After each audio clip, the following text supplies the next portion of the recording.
계시록 8장 1절에서 5절 말씀까지 보겠습니다. 일곱째 인을 떼실 때 하늘이 반시 동안쯤 고요하더니 내가 보매 하나님 앞에 시위한 일곱 천사가 있어 일곱 나팔을 받았더라. 또 다른 천사가 와서 제단 곁에 서서 금향로를 가지고 많은 향을 받았으니 이는 모든 성도의 기도들과 합하여 보좌 앞 금단에 드리고자 함이라. 향연이 성도의 기도와 함께 천사의 손으로부터 하나님 앞으로 올라가는지라. 천사가 향로를 가지고 단 위에 불을 담아다가 땅에 쏟음에 뇌성과 음성과 번개와 지진이 나더라. 지금 우리말 성경을 읽으면 전문적인 그 교육을 받지 않고 일반적인 지식을 가지고 읽으면 이게 꼭 일곱째 인을 띄었더니 하늘이 고요하다가 일곱 천사가 일곱 나팔을 가지고 불려고 하더라. 이렇게 이해하게끔 되어 있습니다. 그렇죠? 그 2절에 또라는 말 하나가 빠진 것 때문에 이렇게 됐습니다. 2절을 시작하는 단어에 또 내가 보매 이렇게 되어 있습니다. 이 또 내가 보매라는 것은 언제나 사도 요한이 새로운 환상을 볼 때, 이제까지 봤던 것과 다른 환상을 보게 될 때에 쓰는 관용구 같은 것입니다. 근데 그게 없으니까 여기서 내가 보면은 일곱째 인을 떼어 하늘이 반시 동안 고요하다가 그다음에 일곱 천사가 나팔을 불려고 나타난 것이 거기에 포함된 듯이 보인단 말입니다. 그래서 계시록을 해석하는 여러 견해들 중에 일곱 나팔과 일곱 대접이 전부 일곱째 인의 내용이다. 그렇게 주장하는 견해도 있습니다. 그러나 우리는 그렇게 생각하지를 않습니다. 계시록을 시작할 때 말씀드린 바와 같이 여기 있는 처음에 있는 일곱 편지도 그랬습니다만은 특별히 그 뒤에 나오는 일곱 인과 일곱 나팔과 일곱 대접은 사실상 본질적으로 같은 환상의 내용을 담고 있고, 그러나 그것이 새로운 환상으로 나타날 때마다 앞에 있는 것에서 뭔가 더 보강된, 그 내용이 보강된, 그래서 점진적 개괄론으로 우리는 풀고 있습니다. 그것은 첫 네 인의 환상과 첫 네 나팔의 환상이 사실상 거의 내용상 일치하는 것 때문에도 그렇습니다. 그 내용으로도 새로울 것이 없는, 그러니까 원래대로 원래가 아니죠. 우리가 상식적으로 생각을 한다면 일곱 번째 나팔까지는 어쨌든 일종의 진행적인 의미를 가지니까 일곱 나팔이 일곱 인에 들어가고 일곱째 인에 일곱 나팔과 일곱 대접이 들어가면 이렇게 점진적인 것으로 진보되어 이 나팔에 나오는 네 나팔의 내용이 앞에 있었던 것과 같은 게 나와서는 안 되죠. 그 다음 얘기가 나와야 맞죠. 그러나 그 다음 얘기는 아닌 것입니다. 확실하게 이 앞에 이미 언급했던 내용을 다시 하고 있습니다. 그건 뭐냐 하면 이 세상에 일어나는 자연적인 재해들입니다. 네 인이 그랬고 네 나팔이 그렇습니다. 그러나 앞에 인의 환상에서 나왔던 것과 본질상 내용은 같으면서도 그 내용이 좀 더 강화되어서, 예를 들면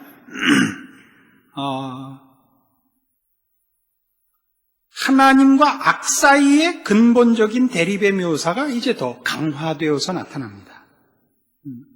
앞에 일곱 인에서는 드러나지 않았던, 그래서 하나님께서 이제 행하시는 세상에 대한 어떤 회개를 촉구하는 재난들이 묘사되고 있지만, 이제 나팔에 오면 하나님과 악 사이의 대립이 이제 등장을 하고, 그 대접에 가서는 좀 더 그것이 더 뚜렷하게 등장하는 것을 우리가 보게 됩니다. 그래서 이것을 우리는 진보적 개괄론이라 이렇게 이해하는 것입니다. 그러니까 일곱 나팔에서 등장하는 재난들은 하나님의 심판에 있어서 그 점강법 중에 중간쯤 되죠. 점강법이라고 이렇게 제가 쓰는 용어는 우리 잘 아는 크레센도 말입니다. 남성 성가대원들은 잘 모르시는 모양이에요. 크레센도라고 있는데 그 중간쯤 되죠. 그러니까 일곱인, 일곱 나팔, 이제 일곱 대접 이렇게 가죠. 같은 내용이 점점 내용이 강화되면서 그러나 사실은 같은 내용을 담고 있다고 우리는 이해하고 있습니다. 그러나 여러분이 이렇게 의문을 가질 수 있죠. 일곱인에서는 땅의 4분의 1을 해하라 이렇게 명령이 주어진 것을 우리가 앞에서 보았는데 나팔 재난에서는 그것이 3분의 1로 강화됩니다.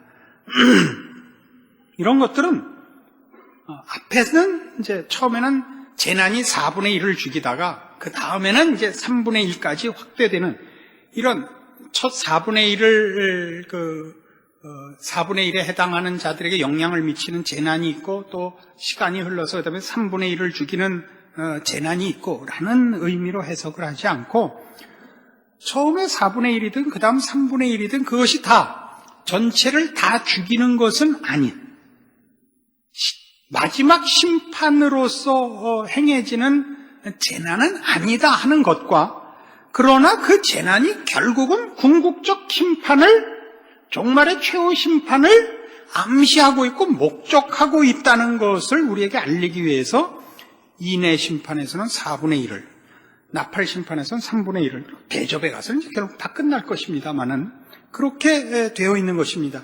이 차이를 아시겠죠? 처음에 하나님이 4분의 1만 해하라 하는 시기가 있다가 그 다음에 또 지나서 이번엔 3분의 1까지 해라.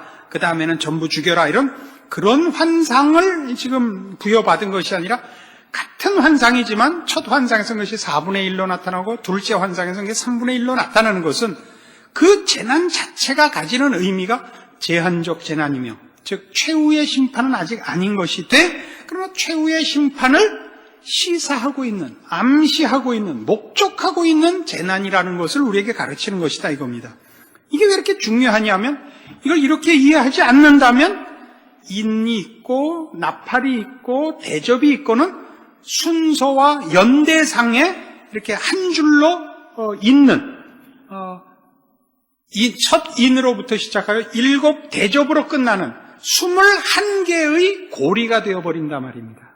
그렇지 않고 7 인도 처음부터 끝까지를 다 그 계시의 내용으로 담고 있고 7 나팔도 처음부터 끝까지 그 내용을 담고 있고 7 대접도 물론 처음부터 끝까지 동일한 예수 그리스도의 승천 이후부터 다시 오시는 날까지의 모든 세상에 일어날 하나님의 간섭과 최후의 심판까지의 내용들을 다 동일하게 갖고 있지만 그 나타내는 그 정도와 묘사에 있어서 앞에 계시보다 뒤로 갈수록 점점 더 강화되며 앞에 없었던 계시의 내용들이 보강되고 있다 이겁니다.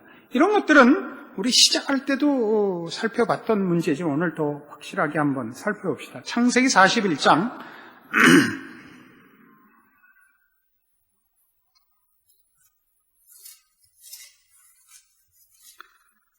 바로의 꿈입니다. 바로의 꿈을 봅시다.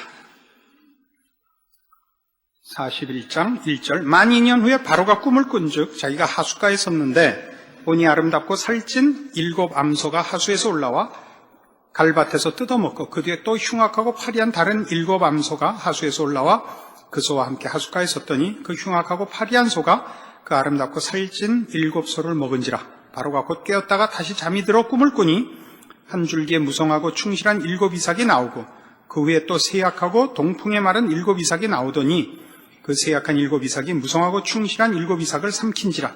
바로가 깬즉 꿈이라. 앞에 있었던 7 암소의 그 꿈 내용이나 뒤에 나타난 7 이삭은 동일한 내용을 갖고 있는 것입니다. 그렇죠?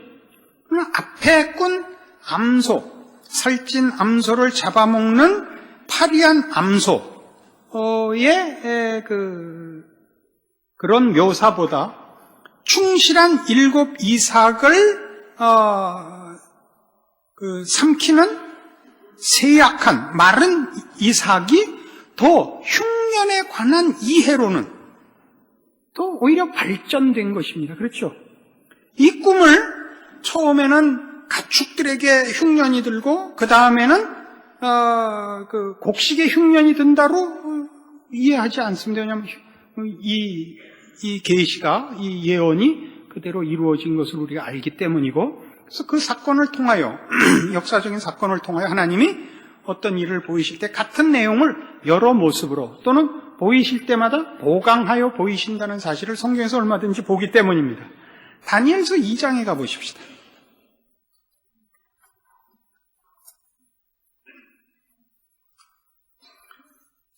다니엘서 2장에는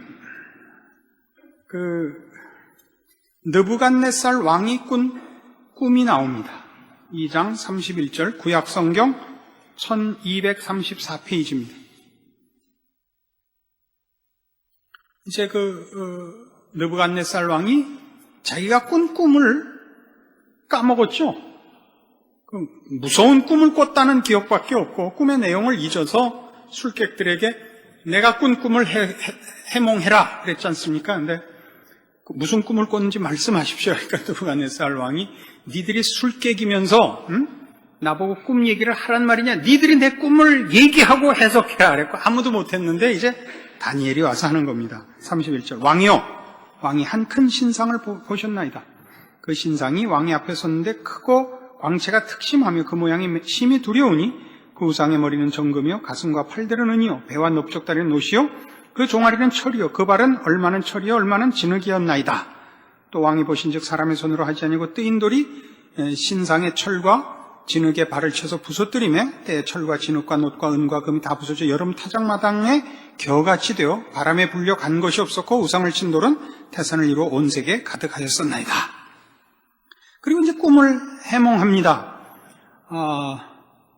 36절 그 꿈이 이러한즉 내가 이제 그 해석을 왕 앞에 진술하리이다. 왕이여 왕은 열왕의 왕이시라. 하늘의 하나님이 나라와 권세와 능력과 영광을 왕에게 주셨고 인생들과 들짐승과 공중의 새들 어느 곳에 있는 것을 물어나고 그것들을 왕의 손에 붙이사 다 다스리게 하셨으니 왕은 곧 그 금머리니이다. 왕의 후에 왕만 못한 다른 나라가 일어날 것이요 셋째로 또 놋 같은 나라가 일어나서 온 세계를 다스릴 것이며 넷째 나라는 강하기가 철 같으리니 철은 모든 물건을 부서뜨리고 이기는 것이라.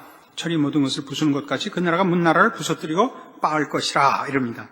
그래서 이때 본 신상이 가지는 의미는 다니엘의 해몽에 의해서 금머리는 바벨론, 은 가슴은 페르시아, 그다음에 배와 넓적다리의 동은 그리스, 그다음에 철은 로마와 그다음에 로마의 연장으로 보는 로마 시대 연장으로 보는 오늘날까지의 이 사회를 신상으로 계시했습니다.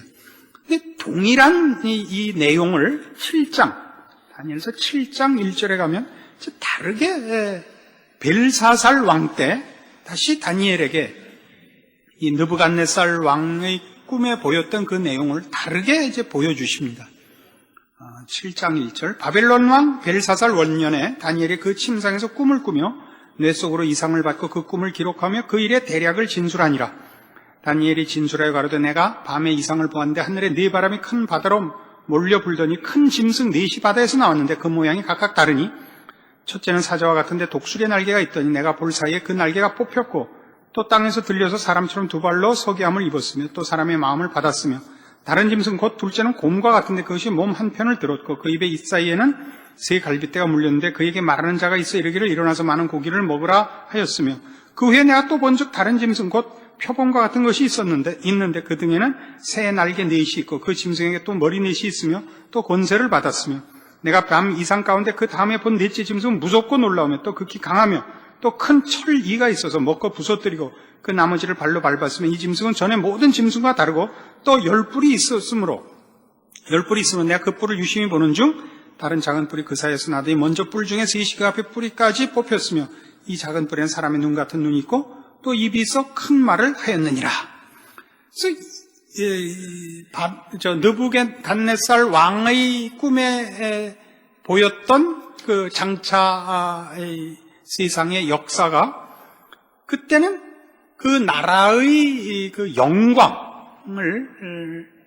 영광의 뭐랄까 부요함을 기준한 계시랄까요? 그런 식으로 계시가 돼서 금 같고 은 같고 동 같고 쇠 같고 이렇게 상당히 그 간단한 이미지밖에 그 계시의 내용이 없었으나 여기는 이제 사자 같은데 독수리 날개가 있고 보는 중에 날개가 뽑히고 사람처럼 두 발을 서고 사람의 마음을 받고 둘째는 곰 같은데 몸 한편을 들었고 그 입에 잇사이에는 새 갈빗대가 물렸고 또 셋째는 표범 같은데 새 날개 넷이 있고 머리 넷이 있고 네 번째는 그 이름을 댈 수 없는데 무섭고 놀라우며 극히 강하고 큰 처리가 있고 뿔이 10개고 이렇게 앞에 신상에서 나타났던 내용과 본질적으로 같은 내용이지만 묘사는 훨씬 더 세밀해지고 점점 보강되고 있는 것으로 봅니다. 이 부분 재미있으시면 책 사서 보세요. 제가 제 평생에 다니엘을 할 기회는 아마 없을 것 같아요.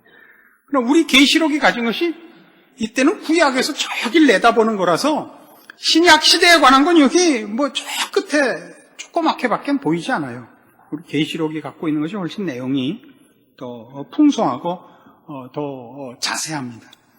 그래서 지금 우리가 여기서 보는 바와 같이 이런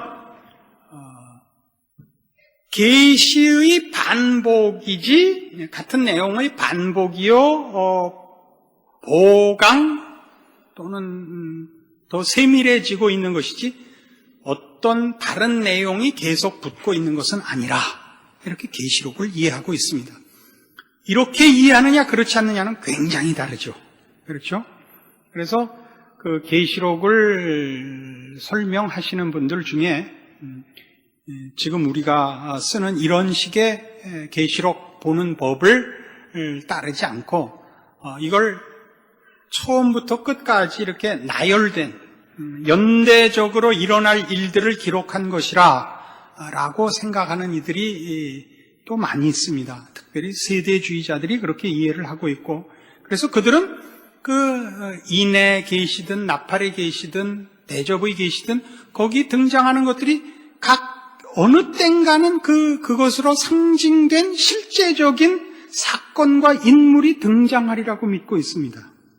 그래서 그걸 찾죠. 적그리스도가 누구냐를 찾고 666이 누구냐를 찾고 거기서 말하는 무엇이 누구냐를 찾아서 그게 훨씬 재미는 있습니다. 우리 여인천하 이거 굉장히 재미있는 드라마인데 역사적 사실과는 다르지 않습니까? 그런 식으로 재미가 있다고 쫓아갈 수는 없죠. 그래서 우리 성경이 우리에게 가르치려고 하는 것은 우리의 호기심을 만족시키는 것은 아니고 훨씬 중요한 근본적인 내용에 사실은 초점을 두고 있습니다. 세세한 부분에는 성경이 거의 대부분 침묵하고 있습니다. 그 점을 여러분 놓치지 말으셔서 이 계시록에 관한 이런 이해들이 여러분의 기대와 다르다는데 여러분의 신앙을 좀 시험해보는, 점검해보는 기준이 있기를 바랍니다. 그래서 이제 하여튼 돌아오셔서 그래서 이제 7 나팔이 이제 등장을 합니다. 앞에서 우리가 인으로 묘사되었던 것은 이것이 감추었던 사람들이 알 수 없는 것인데 하나님이 그의 백성들에게 보여주시는 하나님의 일이기 때문에 인으로 표현된 것이죠. 보여주시는 인을 떼서 보여주시는 것이요. 그 다음에 나팔이라고 하는 것은 나팔은 언제나 승리를 상징하는 물론 나팔은 여러 가지로 쓰입니다. 경고를 하기도 하고, 소집하기도 하고, 또 그리고 이렇게 승리를 축하하기도 하고 하는 것입니다. 그러나 우리가 이 계시록에서의 나팔은 승리를 그 가장 중요한 내용으로 보고 있습니다. 물론 나팔로 하는 일들은 많습니다.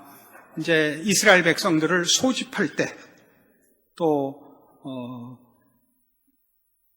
회개를 촉구하는 이래도 나팔이 등장하는 것이 요엘서에 등장을 하고 있습니다. 나팔을 불어 저들에게 하나님의 임박한 심판을 면하고 회개하여 새로운 신자의 인생을 살라를 촉구하는 때도 나팔이 등장을 하고 있습니다. 그러나 더더욱 중요한 것은 어떤 경축하는 일, 소리 높여 기뻐해야 하는 일, 그래서 왕의 임재, 왕의 대관식 이런 데 또 승리하여 개선하는 때, 이런 때 나팔이 등장하는 것을 여러분 역사적으로 이걸 하는 전통입니다. 그래서 여기 계시록에서 이게 일곱 인 이후에 일곱 나팔로 그 계시를 여는 가장 큰 이유는 주님이 왕이 되신 새 시대가 시작된 것을 나팔을 불어 온 천하에 선포하는 것입니다. 그래서 이제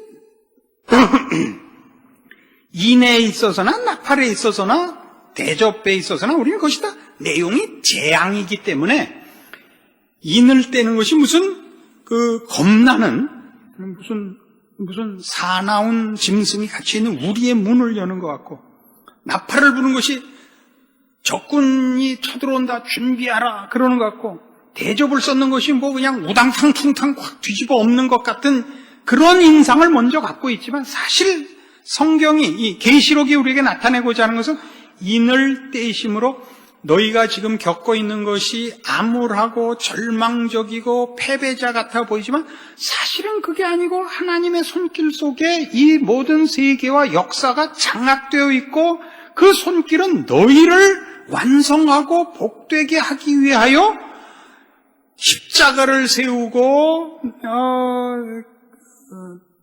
교회를 세우고, 그리고 너희를 완성할 그 우리 아버지 되신 하나님의 손길에 의하여 움직이고 있단다를 연 것이란 말이에요. 그러니까 이건 그걸 열므로써 그러시구나를 유발하는 것이요, 나팔을 불어 야 너희 이제 각오해라 이게 아니라 나팔을 불어 하나님께서 승리하시며 언제나 그랬듯이 그가 창조주시며 섭리자시며 심판자시며 왕이시며 우리의 아버지시니라. 그가 너희의 대적들을 다 쳐물리칠 것이요 승리하시되 너희와 함께 승리의 계가를 부를 것이라를 함축하고 있는 것이에요. 이런 모든 재앙과 환난들은 하나님을 반대하는 자들을 몰아내는 것과 그런 큰 권세의 이 집합체인 이 세상을 다 정화하는 것을 위하여 등장하는 재앙을 불러오고 있지, 인맞은 14만 4천에게는 절대 영향을 미치지 않는 것이지 않습니까? 그건 마치 출애굽 사건에서 하나님이 바로 앞에 베푼 10가지 재앙이 모두 이스라엘을 해방케 하기 위하여, 애굽의 노예의 자리에서 풀려나게 하기 위하여, 그 재앙이 애굽 사람들에게는 재앙이지만 이스라엘 사람들에게는 그것이 오히려 족쇄를 푸는 열쇠가 된 것 같이, 저들을 가둔 문빗장을 깨뜨리는 것 같이 작용한 것과 같습니다. 그래서 이 나팔은 마지막 7째 나팔에 가서 이런 지금까지 말씀드린 바와 같이 그런 의미심장한 놀라운 장면을 연출합니다. 이게 11장 15절에 나옵니다.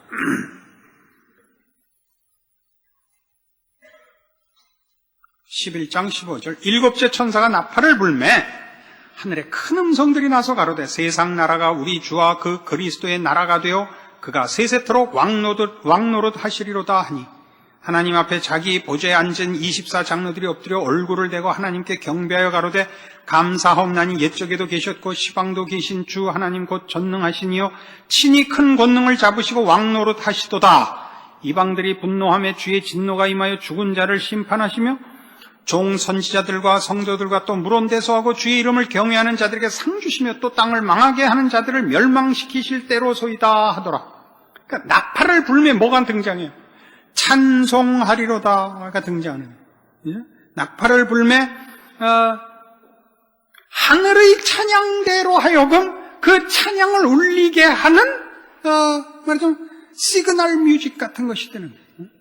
일곱째 천사가 나팔을 불자 하늘에 온 그 찬양대가 나서서 우리 하나님의 나라의 승리와 그 왕 되신 하나님을 찬양하며 그 찬양은 모든 성도들과 보좌에 앉은 24장로들과 모든 존재들이 다 하며 그 찬송은 어디로 이어지고 있느냐 하면 하나님 나라의 완성, 그 성도들의 영광과 함께 그와 반비례하여 하나님을 반대하는 자들의 심판, 저들의 패망과 연결되고 있죠. 18절, 19절입니다. 이방들이 분노하며 주의 진노가 임하여 죽은 자를 심판하시며 종선지자 성도들과 또 물온대소하고 주의 이름을 경외하는 자들에게 상 주시며 또 땅을 망하게 하는 자들을 멸망시키실 때로소이다 하더라. 이에 하늘에 있는 하나님의 성전이 열리니 성전 안에 하나님의 언약궤가 보이며 또 번개와 음성들과 뇌성과 지진과 큰 우박이 있더라. 언약궤가 보이고 그리고 큰 재난이 동시에 벌어지고 있습니다. 우리는 상 받을 자들이요. 그 영광의 나라에 들어갈 자들입니다. 이런 모든 재난들은 다 우리의 하나님 자녀된 결국들, 그 목적들을 이루는 수단이 되지 우리와는 상관없는 일들입니다. 그런데도 그 잘못된 이 종말론은 종말이 큰 환란으로 얼룩지고 그리고 그걸 면하는 데만 관심을 가지게 돼서 휴거에 너무 많은 관심을 두고 있습니다. 그 세대주의적 이해인데요. 그 큰 환란 전에 교회가 휴거된다고 믿고 있고, 그때 휴거되지 않으면 이제 하나님 백성 아닌 자들만이 남아서 마지막 환란을 받는다고 믿고 있거든요. 그래서 어느 날 깼다가 다 없어지고 이 악당들하고 나만 남으면 어떡하나 하는 걱정에 전전긍긍하고 있습니다. 그런 일은 우리가 보는 이 계시록의 이해에는 없습니다. 그래서 오늘 바로 이 11장 15절 이하에 나오는 일곱 천사의 나팔이 보이는 그 내용들이 이런 찬송으로 마감되는 것. 이것은 일곱째 인, 일곱째 나팔, 일곱째 대접은 다 마지막 승리를 사실 함축하고 있거든요. 그 마지막 승리가 뭔가 보세요. 성도들의 찬송이죠. 어떤 찬송? 하나님의 승리와 영광과 그 의로우심과 신실하심에 대한 찬송이거든요. 그 하나님의 인도하심과 복주심의 약속의 성취를 받은 자들의 찬송이란 말이죠. 오늘 이런 내용들은 우리 이미 구약에도 널리 이미 알려졌던 시편 148편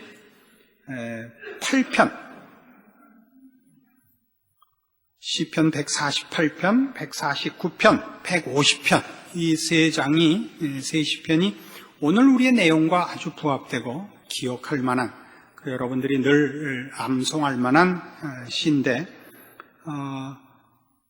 내용으로만 보자면 148편과 149편이 오늘 우리가 한 내용을 잘 함축하고 있습니다. 그래서 150편은 그 모두를 통과해야만 부를 수 있는 노래일지 모르겠습니다. 그 통과해야 된다는 건 무슨 과정으로야 얘기가 아니고 묘사에 있어서 그렇습니다. 150편은 너무 다 함축해버려서 148편, 149편을 읽는 편이 더 우리한테는 지금은 더 뭐라 그럴까요? 더 적절합니다. 제가 148편을 읽을 때 제가 시작할 테니까 교독합시다. 할렐루야, 하늘에서 여호와를 찬양하며 높은 데서 찬양할지어다.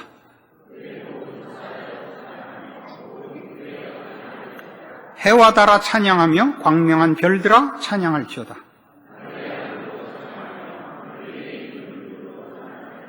그것들이 여호와의 이름을 찬양할 것은 저가 명하심에 지음을 받았음이로다.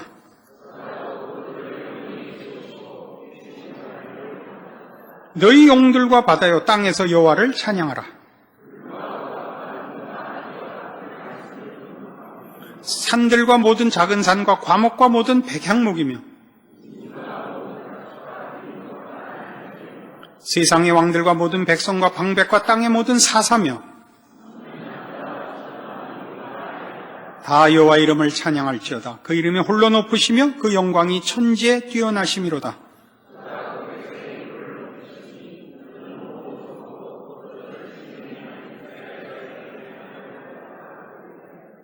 제가 148편을 여러분에게 이 오늘의 말씀의 결론으로 제시하는 것은 여기에 언급된 그 이름들이 말하자면 계시록에 다 나오기 때문입니다. 그렇죠? 온 우주의 모든 존재가 하나님의 명령 아래 있고 그의 주권 아래 있으며 그 모든 것들이 하나님의 복주심 속에 있고 또는 벌하심 속에 있습니다. 그래서 이 148편을 오늘 결론으로 택하고 그 내용을 함께 읽자고 한 것입니다.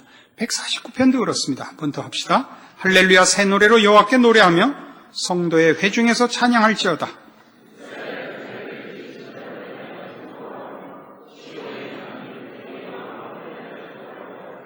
춤추며 그의 이름을 찬양하며 소고와 수금으로 그를 찬양할지어다.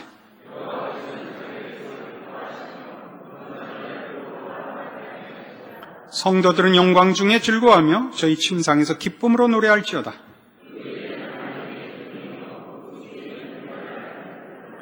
이것으로 열방에 보수하며 민족들을 벌하며 같이 봅시다. 기록한 판단대로 저희에게 시행할지로다. 이런 영광은 그 모든 성도에게 있도다. 할렐루야.